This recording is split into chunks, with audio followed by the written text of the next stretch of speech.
Welcome to this session, and in this session we're going to be considering variable, and this is one of the tools that you use to make your CSS file more professional and more stress-free. Now, variable is just entities that you define by yourself as the writer of a particular CSS file, and it contains some specific values that you can reuse throughout your CSS document. So let's say you have a paragraph, and in this paragraph you have some random words of maybe 34, and you see that the paragraph is up here. Now let's say you come here, and let's say for your roots you actually set. So now to define variable is just like a space that you define some values, so that if you need to change those values, you don't have to be changing it in every appearances of the values. All you just need to do is change this one in one place, and it will be affected in all the other places in the document. So to set a variable, you can just set a double dot. Let's say the main bag, let's call it main. Of course, your variable name should be more descriptive so that you understand it and you not use it as a point of confusion for yourself. So let's set the main background color. Let's define the name as main background color, and let's set it to maybe F1. Yeah, F1. Put a semicolon. Let's set another variable name. Let's say the main text color. So that's like the primary text color. Let's set this to maybe 333. That's 63, just for short form sake. So once you put this double dot, it means you are defining a variable. So main font size, you can define as much as possible as far as your design will take you. Let's set the main font size to be 16 pixels. So this is the variable declaration. So we have been able to declare the variable here. Now let us see how to use it. So let's say for the entire body of the document, you want to set the background color. Now instead of it to now set it to, maybe you set it to F1, and you want to set the background color of a section, you do the same thing. Set the background color of an article, you do the same thing. Now let's say, the user say, I want to change it from F1, I want to change it to maybe just F2. That means you have to go to all the appearance of F1, just start changing it, which will be very stressful and not efficient. So what you just need to do, if you are using this variable, you just change it in this one appearance of the variable, and it's pick up for every other places that appear. So if you want to apply this variable, you just use the var function, and you bring the variable name here. So main background color. So if you save it now, you see that the background, let me make it red now. So I can just change it here, and I see that the variable is reflecting here. So it doesn't mean, like, even if I use it in 1,000 places, once I change it once here, it applies to all. Now, of course, you can also use it in another way. Maybe color. You want to set the color of your page, and to use that variable that you have defined, you just call the var function, and you define the variable name main text color. Terminate it to semicolon. You save it. See that our text has changed to white, but let me save it. Text is not showing. Now let's make it something blue, so that blue will show on that particular color. So I'm going to go and set it as main page color, so it should be main text color. So let me bring it back to the 3. So now you see now that the color change, and of course you can still define it as maybe the font size. You're using the variable that you define. You can use it several times. Define the var function, main font size, save it. Of course, it will change to 16 pixel, and you can also use values that is not defined as variable, even while you're using variable. Maybe you want to set this to a padding of 20 pixel. It does not mean that, okay, because I've now started defining every value that you now want to define, you now start writing variable for it. You just define a variable name for a value that you know that you'll be using several times, so that you not be, if you need to change it, you now have to be looking for every appearance and start changing it. So that is that. Of course, you can also see it in action in another way. Maybe for your H1, you can also want to define maybe a font size, and you want to do some calculation. CSS also allow you to do some calculation, maybe multiply, subtract, division. You use this calc function. So in this calc function, I'm passing the variable of my main font size. So the main font size, so let's say I want to multiply it by 1.5. So anything that the main font size is, multiply it by 1.5, that's like 150%. So it will take the variable font size, which in this case is 16 pixel, multiply by 1.5. So if I say multiply by 2, that's 32, but multiply by 1.5, multiply by 1.5, and it set the size to it. So that's about that. That is all about that, and about setting the variable. So it's always a good idea for you to use this method so that you make your code cleaner and more professional. Welcome to this session. In this session, we are going to be considering functions. Now, when we talk about functions are just a way of you grouping a set of statements together so that they can perform a specific function. So just like a code block that when you call them, they perform a specific function. So anytime there's need for you to use that same code block again, you don't need to define it again. All you just introduce just to invoke that function. So it can be used if at some point or at some part of the script or the file you need to repeat the same set of stacks. You don't need to define it again. All you just need to do is just reuse or call the function again instead of you repeating the same sets of statements. Now in CSS, we have some functions. We have calc function, rgba, hsl, url, val, linear gradient, radial gradient, and so on and so forth. So but for now, we're limiting ourselves to this function so that we know how functions work. And in case you see something like this in CSS, you definitely know that, okay, this is function in CSS. Now let's just do something here. Let's define a div. I'm not going to be attaching a class to it this time around. Let me just set lorem 10 in the div, save. Now this calc function, it's used to perform calculations in order to determine the property, to define the property of an element. So it's used to perform calculations. So let's say I take that my div that I defined earlier. So let me set the border. Let me give it a border to maybe 1 pixel, solid black. If I save it, I see that my div now has border.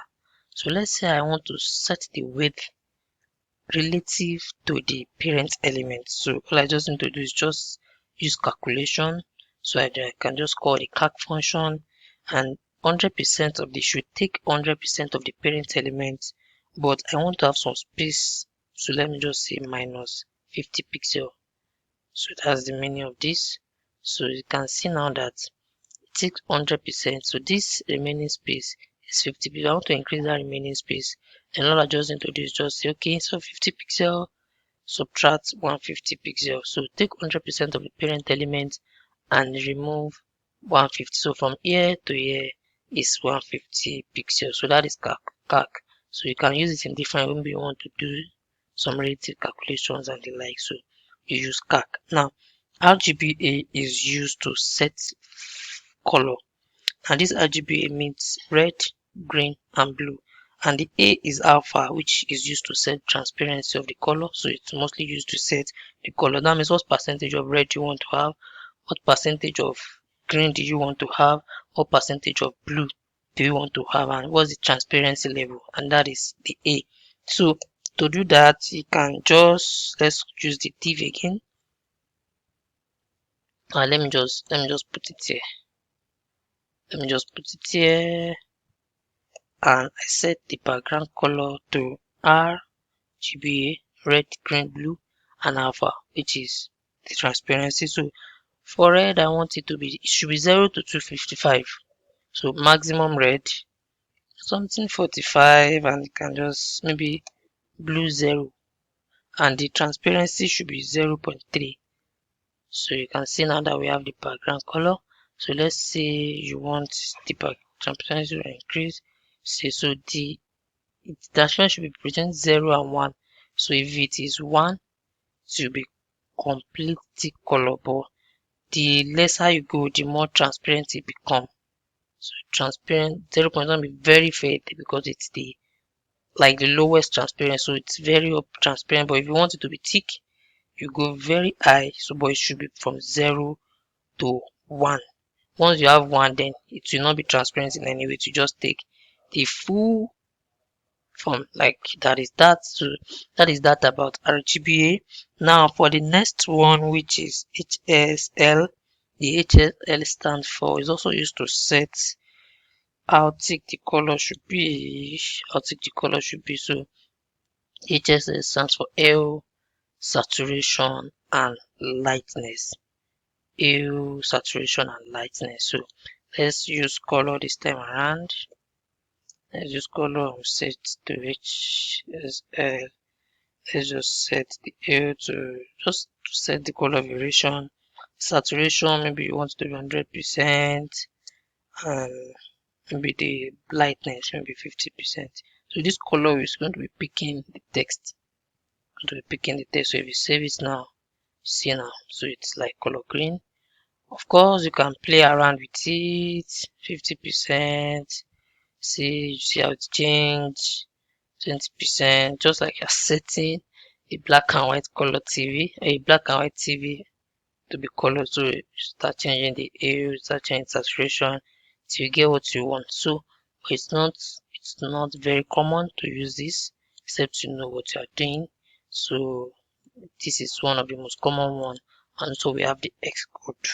Now another function that we have is the URL. This URL, maybe you want to reference an image, you want to reference a font file, you use this URL to locate the location of that image. So let's just define another div here. Let's call this div2, and I just have some random words here too. I save. Now I want to style. Let me call this div1. Let me call this div1 so that the style will not be applied to all. div1,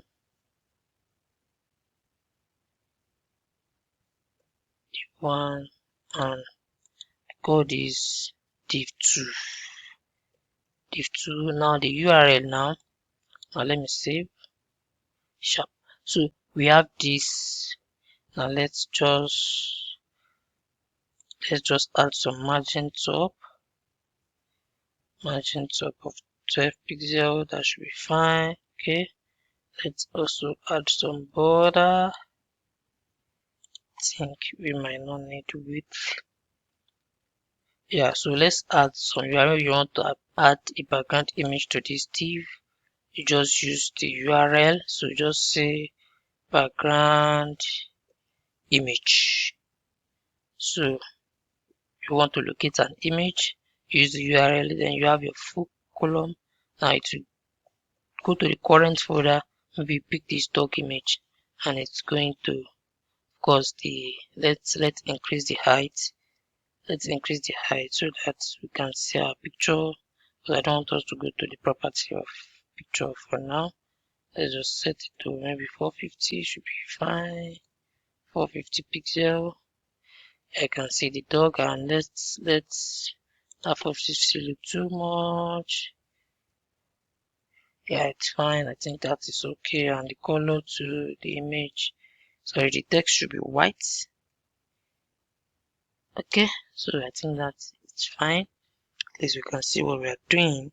Now we also have another function which is var. This is variable. We have looked at it earlier. So this variable, you should definitely define the variable in the root tag. The variable should always be in the root tag. Please take note of that. So let's say you have your, let us set font size. Let me be primary, anything, primary font size. But take note, double dots front. Let me just make it, maybe 20 pixel, and in here, maybe let me just put this above the div, and I just set my font size to, so this is where the var now come in now. So I want to use a variable that has been defined in my root tag, then I'll just call the var function so that I can use the variables. I'll just set the primary font size. So you can see that the text has increased because I call this variable and the value is attached to it. So you might want to define a linear gradient. Okay, let's have a div3 now. Let's have a div3 so that we see we have a linear gradient background for it. So let's just duplicate this. Let's just duplicate it, shift alt down arrow. That's what I'm using to do that. Now let me, I want to remove this. I think the height is good. I want to remove this. I want to remove this. I think I don't need the background too. Okay, now let me, I think I need, yeah, I need div3. Okay, this is my div3. Now let's say I want my background to be a linear gradient. So like applying two different colors as a gradient. So all I just need to do is just call this linear gradient function, and I define it as 2, and to the right apply from the left, make it red, and to the right make it blue. So if I save it now, you can see this is a linear gradient. Started from right red, and moving forward it's blue. So the same thing also goes for radial gradient. It's also the same method as the linear gradient, just that the gradient is applied as a radian instead of linear. So I change this to radian. I should comment this out. So I can just, okay, I want it to be maybe a circle. I want it to be a circle, and I save. You can see now that we have gradient, and we have other functions in CSS, but those are the ones that we popularly used. And in case you come across anything that they write like this in CSS, you should not be surprised. You should know that it's a function that has been predefined by CSS for its peculiar usage.